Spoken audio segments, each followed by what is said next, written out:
Hello all, అందరికీ ముందుగా సంక్రాంతి శుభాకాంక్షలు. సంక్రాంతి అంటే మనకి ఏం స్వీట్? అరిసె.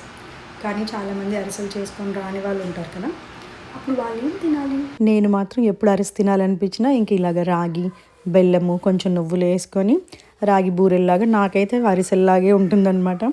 సో అవి చేసుకొని తింటాను. బట్ ఇది చాలా ఈజీ ప్రాసెస్. దీనికి పాకం అంతా కూడా అవసరం లేదు. జస్ట్ మనం బెల్లం కరిగించుకొని ఆ కరిగించుకున్న బెల్లం నీళ్ళలో రాగి నువ్వులు వేసి పిండిలా చేసుకొని ఇంకా వడల్లా తట్టుకొని కాల్చుకోవడమే.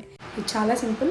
చేసుకోవడం ఎలాగో చూపిస్తాం. ఒక బెల్లం తీసుకున్నాం కదా, ఆ బెల్లంకి కొంచెం నీళ్ళు వేసుకుందాం. ఎక్కువ వేసుకోకూడదు, మళ్ళీ నీళ్ళు ఎక్కువైతే బాగోదు. కొంచెం వేసుకొని మనకు బెల్లం కరిగైతే సరిపోతుంది. ఎటువంటి పాకం కూడా అవసరం లేదు. సో ఇప్పుడు కొంచెం యాలకుల పొడి, నెయ్యి వేసుకొని బాగా మిక్స్ చేసుకుందాం. బెల్లం కరిగింది, స్టవ్ ఆఫ్ చేసేసుకున్నాను. ఇంకా నువ్వులు వేసుకొని మిక్స్ చేసుకుంటున్నాను.